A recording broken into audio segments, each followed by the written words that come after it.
आज का सेंटेंस है अज मंगल आहे। लिखते हैं अज, ये ज़बर है, ये मैं पेश लगा रही हूँ। इसका साउंड ज़बर लगाने से आ में साउंड आता है, पेश लगाने से ओ में साउंड आता है। अज मंगल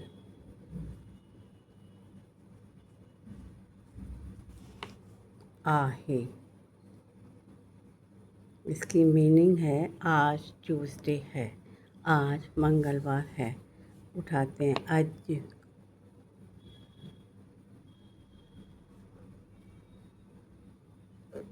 अज मतलब आज।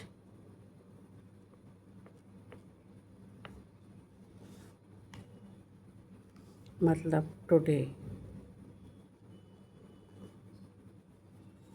सेकंड वर्ड उठाते हैं मंगल।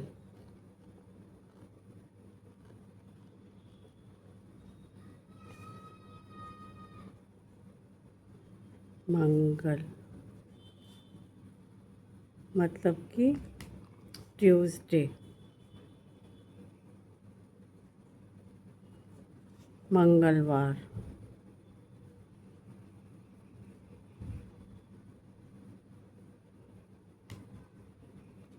थर्ड है आहे। आहे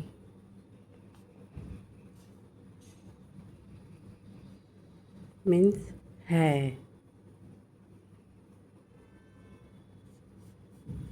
इज।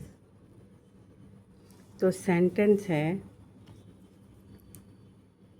आई थिंक कैमरा में पूरा आ रहा है, हाँ आ रहा है। अज मंगल आहे। It means today is Tuesday. आज मंगलवार है। ठीक।